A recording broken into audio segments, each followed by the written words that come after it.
आजकल के जो हस्बैंड है ना, वो जो पुराने हस्बैंड से ना बहुत बेहतर है। तो बिना लड़कियों के कौन ही वंश चला लेगा। पता सबकी बेटियां हुई थी और मुझे लगता है उन सब ने सुना होगा कि अगला तुम्हारा बेटा हो जाएगा। बहुत सारे पंगे भी होते हैं। कभी कभी ना आपको खुद ही समझ में नहीं आता है कि हो क्या रहा है, होना क्या है। रोहित बहुत हेल्पफुल है। तो हेलो गुड मॉर्निंग दोस्तों, आज है 10 अगस्त और अभी आप मेरे पीछे देखो, पूरा मौसम बिगड़ रखा है। 2 दिन से तो अच्छी सी धूप थी, पर आज सुबह से जब से हम उठे हैं तब से सिर्फ बारिश ही बारिश लगी है। और आज मेरे ब्लॉग की शुरुआत हो रही है सुबह 10:30 बजे से। हम लोग आ गए हैं नाश्ता करने के लिए। तो हेलो, नमस्ते, प्रणाम और पहला आप सभी को मेरा और जुले आप सभी को मेरा। तो होप आप सबके सब एकदम बढ़िया होंगे और अपन लोग भी एकदम मस्त हैं। आजकल पेड़ों की पत्तियां इतनी धुल गई है तो ऐसे चमक रही है, देखना हरी हो रही है एकदम, और कुछ नई नई पत्तियां भी आ रही है, तो एकदम मस्त लग रहा है यहाँ पे। आज नाश्ते में है चीला, मूंग दाल का चीला बनाया है आज मैंने। और ये है हम सबकी लेमन टी, नीयू की, ये छोटी सी है।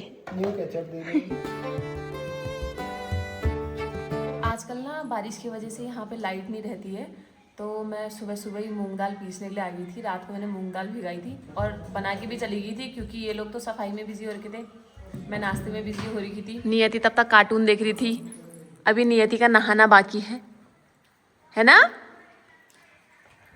इसको तो बस सिर्फ सौंफ खाना है। कैसा हो रहा है? एकदम बढ़िया, हेल्दी है। सबसे बड़ी बात तो ये है। आज है मेरा नाम निया। और कल क्या होगा टिया। अभी गेस्ट को आने में टाइम है। काठगोदाम से उनका पिकअप है 12 बजे के आसपास। तब तक मैं नियति को नहला के साइड कर देती हूँ, क्योंकि ये बहुत हल्ला करेगी, ये खाना नहीं बना देगी मेरे को। और बारिश अभी भी चालू ही है। नियति भी हो गई है यहाँ पे रेडी एकदम। अब यहाँ पे ये कार्टून देख रही है अपना। पता ही नहीं चला 2:45 कब हो गई है। लंच बनाते बनाते गेस्ट का लंच तो हो गया है। तो आज था लंच में, देखो नियति की तो दोस्त बनी है हमारी गेस्ट। आज खाने में अरहर मलका की दाल, चावल, भिंडी की सब्जी और चटनी, और मैंने डुबुक खा दी है। बड़े टाइम बाद भटके डुबके बनाए थे, क्योंकि एक पहाड़ी डिश खिलानी थी ना, इसलिए। आज हमारी साइकिल बन के भी आ गई है। आज मोहित भी आ गया है, इसके गांव की रोड खुल गई है। बाइक लेके ये भी पहुंच गया है। मोहित और रोहित दोनों के दोनों साइकिल चलाने गए। इन दोनों के उसमें आवाज कर रही है। गणेश अभी ले गया, आवाज नहीं कर रही। हमारे साथ आवाज कर रही है। चला तो सही एक बार। तुम लोग को बल गाड़ी की आदत होगी ना, तुम लोग कहाँ जा रहे हो बोल साइकिल में। हाँ, तुम बाइक चलाओ। चला तो सही एक बार। चैन उतर भी नहीं रही। हमारे टाइम पे उतर गई है। उतर गई। तुमको चलाना नहीं आ रहा। अरे उतर गई चैन। अब नहीं उतरी। 3500 में साइकिल बन के आई है। उसके बाद ही भैया ने बोला है कि इसके किसकी गारंटी नहीं है, ब्रेक गियर की कोई गारंटी नहीं है। बल क्या ही बताएं, 7-7.5 हजार में तो नहीं आ जाती साइकिल। वही माल्टे भी हो गए हैं अभी यहाँ पे छोटे छोटे से। पर बारिश इतनी तेज हुई है और अब इसकी टहनियाँ इधर उधर हो गई है।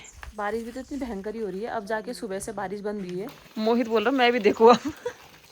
मेरे उसमें क्यों रुक रही है। बारिश के मौसम में भी कभी कभी बर्डिंग हो जाती है।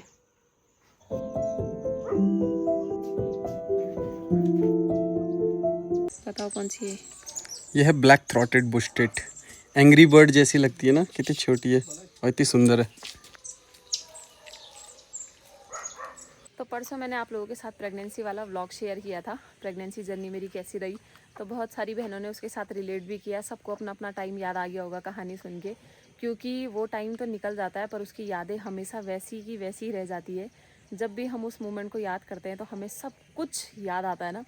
तो ऐसे ही कहानी सुन के आप सभी को याद आ गया होगा। और प्रेगनेंसी के बाद की जर्नी कैसी थी तो मैं आपको बताती हूँ। तो डिलीवरी के बाद सबसे पहले जो मैंने फेस किया वो पता क्या था? लड़की। क्योंकि मेरी लड़की हुई थी और आप सभी को पता है कि हमारे चाहे पहाड़ हो चाहे कहीं भी हो, प्रेगनेंसी में फुल स्टॉप तब लगता है जब बेटा हो जाता है। शुरू से ऐसा ही चला आ रहा है और आज भी सबकी सोच यहीं तक ही रहती है कि लड़का हो जाए उसके बाद फुल स्टॉप लग जाना चाहिए। तो सेम आपको बताया कि यहाँ पे ना प्रेगनेंसी में जैसे कुमाऊं में देखने के लिए आते हैं सबके सब बच्चे और माँ को सबके सब देखने के लिए आते हैं, तो ऐसे ही हमारे यहाँ भी सब देखने के लिए आ रहे थे। और मुझे मतलब सबसे पहला एक चीज़ वहीं बोली गई थी। पता नहीं, वो तो मुझे याद भी नहीं है वो कौन थे, क्योंकि मैं बहुत सारे लोग आ रहे थे रोहित लोग के जानने वाले, जिनको मैं नहीं पहचानती थी, जिनसे मैं कभी मिली भी नहीं थी। तो एक आंटी थी, मतलब आंटी भी नहीं थे, वो तो बुज़ुर्ग थे, अम्मा जैसी थी। तो उन्होंने मेरे को पता क्या बोला, सीधा, बेटी होगी है कोई बात नहीं, अगला बेटा हो जाएगा। तो जब उन्होंने मुझे बोला ना कि कोई बात नहीं अगला बेटा हो जाएगा करके, तो मेरा मन कर रहा था कि मैं उनको जवाब दूँ, पर मैंने उनको जवाब नहीं दिया, क्योंकि उस समय ना एक तो इंसान अलग ही पेन में होता है। मन तो था कि मैं उनको जवाब दूँ कि ज़रूरी है क्या ये सब चीज़ें, क्योंकि अब ये पुराना टाइम तो है नहीं कि जब तक बेटा नहीं होगा तब तक मतलब बच्चों की लाइन लगा देंगे करके। मतलब जो हमारी वाली जनरेशन है ना, जहाँ तक मैं उनको जानती हूँ, तो शायद किसी को फ़र्क नहीं पड़ता है कि बेटा हुआ है कि बेटी हुई है। 9 महीने हमने उस बच्चे के साथ बिताए हैं, उस बच्चे ने हमारे साथ पेट में बिताए हैं। तो वो चाहे लड़का हो चाहे लड़की हो, कोई भी हो, प्यारा वो सबको ही होता है। पर जो पुराने लोग हैं उनकी एक सोच रहती है कि नहीं, लड़का हो जाएगा तो वंश बढ़ जाएगा आगे, जैसे कि लड़की वंश बढ़ाती ही नहीं है, लड़का अकेले अकेले वंश बढ़ाता हुआ चले जाएगा। तो वहाँ पे मन था मेरा बोलने का, पर मैंने बोला नहीं बुज़ुर्ग सोच के। पर अगर मेरे व्लॉग जो बुज़ुर्ग देखते हैं ना, तो मैं आप लोगों से यही बोलना चाहूँगी कि ये वो ज़माना नहीं है जहाँ पे मतलब लड़के के चक्कर में लाइन लगा दी जाएगी। तो आप लोग जब किसी के यहाँ देखने जाओ ना, तो ऐसे नहीं बोलना चाहिए, क्योंकि उस समय उस माँ के दिल को भी बुरा लगता है, क्योंकि ये समाज उसको उस टाइम पे ना नीचा दिखा देता है कि अरे इसकी तो बेटी भी है। पर जबकि हम लोग को उससे कोई फ़र्क नहीं पड़ता है, चाहे बेटी हो चाहे बेटा हो। तो सबसे पहले मैंने यही फेस किया था। उस नियति रोने लगी है, भागो। डिलीवरी के बाद एक दिक्कत आती है खान पान की, जिसको लेके जो हमारे पुराने लोग हैं वो बहुत वो रहते हैं क्या कि ये नहीं खाना है, ये नहीं खाना है। जैसे हमारे यहाँ पे मतलब यहाँ पे सासू जी और मना करते थे कि हमारे उसमें घी नहीं खाते, पर हम लोगों के यहाँ घी गर्म चीज़ें उसके बाद डिलीवरी के बाद दी जाती है, ताकि जिसकी डिलीवरी हुई है ना उसको मतलब शरीर में अच्छे से गर्माहट लग सके, क्योंकि घी भी गर्म होता है। बट यहाँ नहीं दी जाती है, बोलते खांसी लगती है तो टाँकों में दिक्कत आती है। पर ऐसा मुझे नहीं हुआ था, भगवान की दया से मैं खाने को लेके बहुत लड़ी थी। मैं बहुत खाने प्रिय वाली लड़की हूँ मतलब मुझे खाना चाहिए, किसी भी हाल में बस खाना चाहिए। तो उस टाइम पे भी ऐसे ही हुआ था, सासू जी और जैसे हलवा देते थे। अब बच्चा बार बार दूध पीता है और शरीर में कमज़ोरी भी रहती है, तो भूख लगती रहती है, तो मेरे को भी ऐसे होता था कि फिर खाना चाहिए करके। एक बार क्या हुआ था कि सासू जी ने ना राजमा बनाए थे और उन्होंने मुझे खाने से मना किया कि नहीं खाते हैं, बच्चे के पेट में ऐठन आती है, अलाना फलाना जो होता है। पर मैंने बोला मुझे खाने हैं, क्योंकि मुझे भूख लगी थी। मैंने कहा मुझे खाना है करके। तो उन्होंने बोला कि हमारे उसमें नहीं खाते हैं, हमारे मतलब वो पुरानी लेडीज़ को पता होगा कि किसी के उसमें दिक्कत होती है, वो दिक्कत बच्चे को भी आती है, पर किसी किसी के उसमें ये दिक्कत नहीं होती है जो बच्चे पे भी नहीं जाती है। तो उन्होंने बोला मैं तेरी मम्मी को फ़ोन करी। मैंने कहा कर लो फ़ोन। तो मैंने बोला ठीक है मम्मी से बोल लो। तो उन्होंने मम्मी को फ़ोन किया कि ये ऐसे ऐसे जिद कर रही है करके। तो मम्मी ने कहा दे दो उसको, कि हमारे उसमें ऐसा कुछ नहीं है, क्योंकि सासू जी जब खाते थे तो शायद इनको रोहित लोगों को दिक्कत होती थी। तो मम्मी ने कहा मेरे उसमें कोई ऐसी दिक्कत नहीं है। तो फिर उन्होंने दे दिया मेरे को। मैंने कहा जो होगा वो मेरी जिम्मेदारी है, और फिर मैंने खा लिया था, पर ऐसा कुछ नहीं हुआ था। और रही डॉक्टर्स की बात, तो डॉक्टर सब खाने के लिए बोलते हैं, बाकी वो ऐसी चीज़ खाने के लिए मना करते हैं जिससे कॉन्स्टिपेशन की दिक्कत ना हो, क्योंकि टाँके लगे होते हैं तो उसमें दिक्कत होती है ना। प्रॉपर अगर हाइजीन मेंटेन किया है तो टाँकों में भी दिक्कत ऐसी कुछ नहीं आती है। आज गणेश के मज़े आ गए, साइकिल बन के आ गई तो गणेश बस साइकिल चला रहा है कितने चक्कर मार दी साइकिल के? दो ही तुम्हारे, आज मजे हो रही है, आज साइकिल बन गई और डिलीवरी के बाद एक दिक्कत आती है नींद की, क्योंकि बच्चा स्टार्टिंग में ना सुबह सोता है। मेरी वाली तो सुबह सोती थी और भाई पूरी रात जागी होती थी। और मतलब बच्चे के साथ ना पहले दिन से ही मैं और रोहित रहे हैं, हमने उसको खुद से संभाला है। तो जब से नियति घर में आई थी उसके बाद से सिर्फ रोहित की मेरी ड्यूटी रहती थी रात को। मतलब जैसे मैं उठती थी तो रोहित सोते थे, और सुबह का जैसी टाइम होता था ना, नियति मुझे परेशान करती थी। तो ये जैसी 6 बजे तक वो उठी होती थी भाई साहब, वो आपको पता है पूरा दिन सोई रहेगी और रात को उठी रहेगी। तो जैसी मेरी सोने की बारी आती थी, क्योंकि ये उस टाइम पे हमारे होम स्टे का काम भी चला ही था, तो ये उसमें भी थके होते थे तो इनको नींद आ जाती थी। पर जब ये सुबह उठते थे, क्योंकि ये जल्दी उठ जाते हैं, तो उस टाइम पे ये मेरे को बोलते थे तू सो जा, मैं रहता हूँ इसके साथ। तो मैं 6 बजे सोती थी, पता है, पूरा रात उठ के मेरे को सुबह 6 बजे नींद आती थी, मैं तब जाके सोती थी। और फिर सुबह का रूटीन ऐसी हो जाता है, सुबह 8 बजे तक उठना ही है। नींद तो आपके बच्चे के साथ बड़े बड़े तक भी पूरी नहीं होती है। अभी भी वो 2 साल की होगी है, पर अभी भी वो रात को उठती है, दूध मांगती है, तो फिर उसको फीड कराओ। जब तक वो सोएगी नहीं तो खुद नहीं सोना है, चाहे आपको कितनी भी नींद आ रही है, पर जब तक बच्चा नहीं सोता है तब तक माँ भी नहीं सोती है। मुझे ऐसा लगता है ना, आपको कभी कभी खुद के लिए खुद ही लड़ना पड़ता है हर चीज़ के लिए।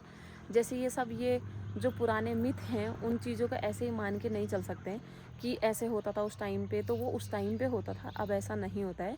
अब बहुत सारी फैसिलिटीज़ वगैरह भी हैं, डॉक्टर भी अवेलेबल हैं, तो उतनी सारी दिक्कतें नहीं होती हैं। खुद के लिए खुद भी लड़ना पड़ता है, क्योंकि जब तक आप खुद के लिए खुद नहीं बोलोगे ना तो कोई आपका स्टैंड नहीं लेता है। बहुत सारे लोगों ने ये देखा भी होगा अपने टाइम पे जब उनकी डिलीवरी हुई होगी, और बाकी वैसे भी जो पुराने लोग थे वो नहीं बोलते थे तो वो उनकी गलती है, वो हमारी गलती नहीं है। क्योंकि हम ये वाली पीढ़ी हैं जिनको पढ़ना लिखना भी आता है, घर संभालना भी आता है, सब चीज़ कर सकते हैं, बाहर पैसा कमा के भी ला सकते हैं बाहर से, और घर में सारे कामकाज करके घर को भी खिला सकते हैं।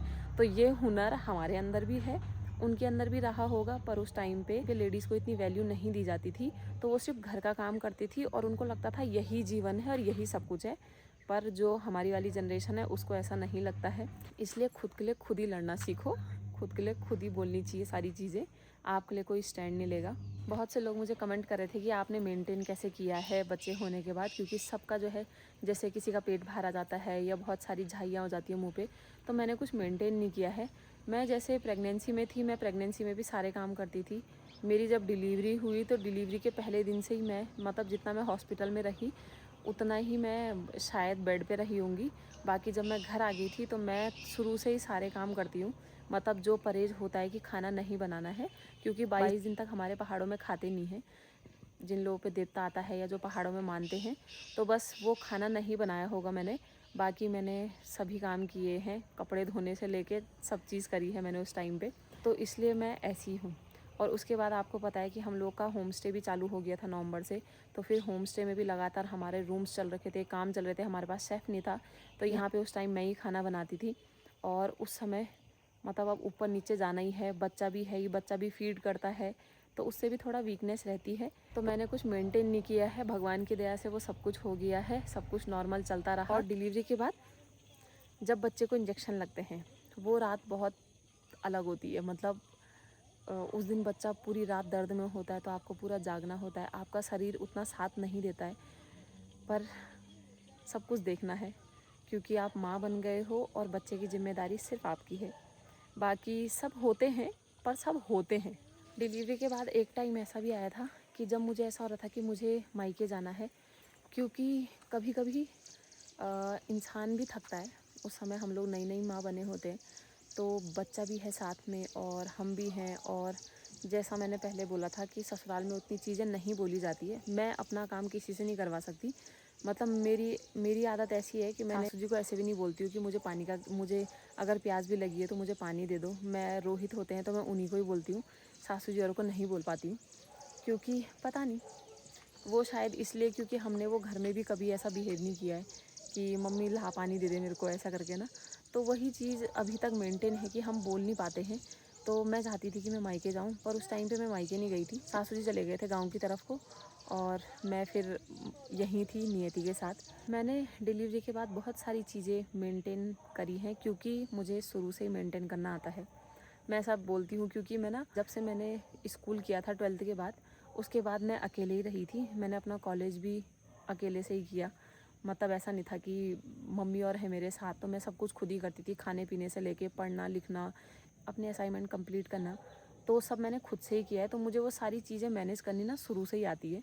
तो डिलीवरी के बाद ही मैंने इसलिए सारा मैनेज खुद ही किया था। डिलीवरी के टाइम पे जो मेन साथ चाहिए होता है वो एक लड़की को या तो उसके पति का साथ चाहिए होता है या तो उसकी माँ का साथ चाहिए होता है, क्योंकि ये दो इंसान ऐसे हैं जिनसे वो खुल के बोल पाती हैं। इसलिए मैं सोचती थी कि या तो रोहित मेरे सामने हो तो मैं उसको सारी चीज़ें बोल देती थी, रोहित उस टाइम पे साथ में ही थे, और या तो अगर मैं मायके जाती तो वहाँ बहुत सारी चीज़ें हैंडल हो जाती। कभी कभी ना आपको खुद ही समझ में नहीं आता है कि हो क्या रहा है, होना क्या है, मुझे क्या करना है, या ये बच्चा क्या कर रहा है। आप मतलब जब बच्चा होता है उसके बाद बंध जाते हो एक तरफ से, वो बंदिश ना इंसान को कहीं ना कहीं खाने लगती है कि ऐसा क्यों। और अगर आप नहीं भी बंध रहे होगे तो अगला इंसान आपको बंदिश में बांधने को तैयार रहता है कि ऐसा ही होता है, ऐसा चलता है, ऐसा ही होना था। तो इंसान उतना अपनी चीज़ों से परेशान नहीं होता है जितना वो अगले की सुन के परेशान हो जाता है। रोहित बहुत हेल्पफुल है। डिलीवरी के टाइम पे ना हस्बैंड को ही बहुत सारी चीज़ें समझनी होती हैं, और मैं ये मानती हूँ कि आजकल के जो हस्बैंड है ना, वो जो पुराने हस्बैंड से ना बहुत बेहतर हैं, क्योंकि वो सब चीज़ों को समझते हैं। पुराने टाइम पे जो हस्बैंड लोग होते थे, हमने सुना है, मतलब मैंने भी ऐसा सुना है पुराने टाइम से, हम लोग ने भी गांव घरों में देखा है कि उतना नहीं देखते थे। बच्चे हो गए बस माँ ने ही संभालने हैं। पर अब का टाइम, अब की जनरेशन इतनी अच्छी है कि वो पत्नी के साथ अपने बच्चे को भी देखते हैं और पत्नी को भी देखते हैं। जैसे रोहित मेरे साथ हर पल खड़ा था। कभी कभी ना, क्योंकि आप अपने हस्बैंड को भी नहीं बोलते हो कि ऐसी दिक्कत चल रही है, आप अकेले अकेले रोते हो उस चीज़ को लेके, और बहुत बार ऐसे होता भी है। कई बार आप हर चीज़, छोटी छोटी चीज़ें हस्बैंड को भी नहीं बता सकते हो। अगर हस्बैंड समझ जाए तो वो बहुत अच्छा होता है, पर बहुत सारी चीज़ें नहीं बताई जाती हैं, और जो लेडीज़ मुझसे रिलेट करेंगी वो उनको ही पता होगा। और आपको तो पता है कि अगर आपने एक डायलॉग जो हमेशा सब पे चेपा जाता है कि अगर थोड़ा सा कोई कुछ कर रहा है तो कि तुम ही थोड़ी माँ बनी हो, पूरा संसार माँ बनता है। ये तो मुझे लग रहा है कि सब पे ये चेपा जाता है डायलॉग। जब भी कोई लेडी प्रेग्नेंट होती है या उसकी डिलीवरी होती है तो हर किसी को ये डायलॉग बोला जाता है, जो कि नहीं बोलना चाहिए, क्योंकि सबका अपना अपना शरीर है। सब अपने शरीर से, मतलब जैसा पहले उनका शरीर होता है उसके बाद वो वैसा शरीर नहीं होता है। बहुत सारी दिक्कतें आती है शरीर में, और वो सिर्फ वही लेडी झेलती है जिसको वो तकलीफ़ हो रही है ना। और नियति मेरी ऐसी थी ना, अगर वो थोड़ा सा दूध पिएगी ना तो वो ना गला लगा देती थी, और वो इतना गला लगा देती थी ना, उसने, मतलब आप यकीन नहीं मानोगे, उसने 2-3 दिन ना मेरी, मतलब प्राण ऐसे कर दिए हैं कि इसको कुछ हो गया है। क्योंकि वो, उसकी आंखें पूरी बाहर आ जाती थी, वो हाथ पैर ऐसे छोड़ देती थी भाई, और ऐसे ऊपर देखने लग जाती थी। इतना गंदा गला लगता था ना उसका।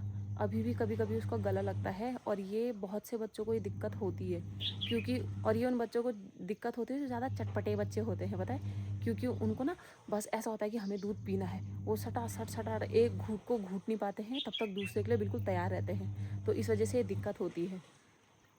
नियति ने भी क्या ही बोलना है, नियति ने भी उस टाइम पे थोड़ा बहुत परेशान किया है, बाकी तो वो ठीक थी। अब लाइट आई है, अब जाके मेरे कपड़े घूम रहे हैं। तो डिलीवरी के बाद का एक्सपीरियंस कुछ ऐसा ही था। जो चीज़ें सबके साथ चलती हैं वो, मैं भी कोई भगवान की स्पेशल भेजी हुई नहीं हूँ, तो सबके साथ सेम ही चीज़ें होती हैं, मुझे ऐसा लगता है। एक चीज़, 2024 में जितने मेरे साथ वाले प्रेग्नेंट थे, मैंने सबका सुना था, सबकी बेटियां हुई थी, और मुझे लगता है उन सब ने सुना होगा कि अगला तुम्हारा बेटा हो जाएगा। तो भाई चिंता मत करो, सौभाग्यशाली होते हैं वो माँ बाप जिनकी पहली बेटियां होती हैं। पर जो लोग ये वंश की बात करते हैं कि नहीं वंश तो होना, मेरा वंश इधर है मेरा वंश, मेरा अंश इधर है। क्या हुआ, उठ गया? लो भाई, बेटी का नाम लिया मैंने, बेटी उठ के भी आ गई वहाँ से। तो मेरा वंश तो यही है। और क्या बोलते, जो लोग ये वंश की बात करते हैं, तो बिना लड़कियों के कौन ही वंश चला लेगा। ये बात समझ में नहीं आती है शायद लोगों को कि बिना लड़की के बच्चे तो होंगे नहीं, तो वंश कैसे चलेगा। तो लड़के लड़कों की शादी कर लो तो वंश चल जाएगा क्या। जो लोग ऐसी बातें करते हैं कि लड़का होना ज़रूरी है, लड़का लड़का लड़का, ठीक है, मैं ये भी मानती हूँ कि ठीक है, जिनकी पहली लड़की होगी तो चलो भगवान उनको लड़का दे दे, ताकि भाई बहन हो जाए रक्षाबंधन में। जिनका पहला लड़का हो गया तो उनको दूसरी लड़की दे दे, ताकि दोनों का जोड़ा बन जाए अच्छे से।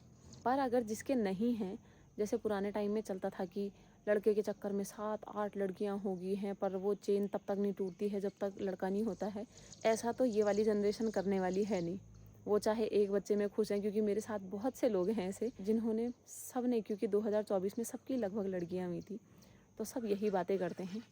जैसे पुराने लोग बातें करते हैं वैसी नई जनरेशन भी बात करती है ना, जब सबको शायद सेम ही बोला होता है ना नियो।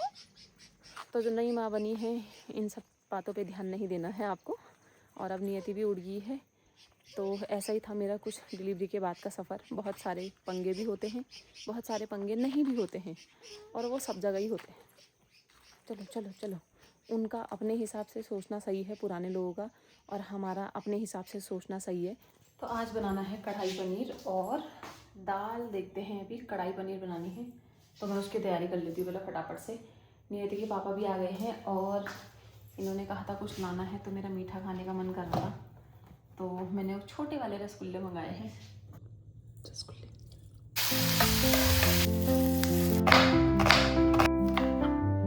चलो भाई, शिमला मिर्च, प्याज और टमाटर और पनीर यहाँ पे मेरा फ्राई हो गया है। बाकी प्याज, हरी मिर्च और लहसुन अदरक काट के मैंने यहाँ पे रख दिया है। अभी 8 बज गई है और मैं आ गई हूँ किचन के बगल वाले रूम में। रूम नंबर 5 में थोड़ा सा पैर सीधे करने के लिए, पाँव में दर्द हो गई है खड़े खड़े।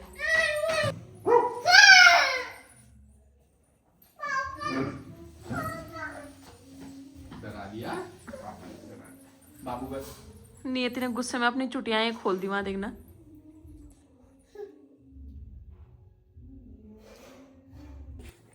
New new new new bus आज न्यू की पहली रोटी पक्की रे पक्की। अभी पता 12 बज गई हैं, क्योंकि आज मैं अपना फ़ोन ही सेट करने में हूँ, दोनों फ़ोन को, पर वो नहीं हुआ क्योंकि मुझे iCloud से सेट करना था। डिनर हम लोग का 9:30 बजे तक हो ही गया था। गेस्ट को खाना बहुत पसंद आया, तो बहुत अच्छा लगा मुझे ये सुन के भी। अभी नियति भी सो गई है, बाकी इसके पापा भी अपने काम पे लगे हैं। तो चलिए फिर इस व्लॉग को हम यहीं पे एंड करते हैं। होप आपको आज का व्लॉग पसंद आया होगा। तो वीडियो को लाइक करना, कमेंट करना, शेयर करना और सब्सक्राइब ज़रूर करना मेरे चैनल को। मिलेंगे आपको कल वाले व्लॉग में, तब तक के लिए बाय बाय।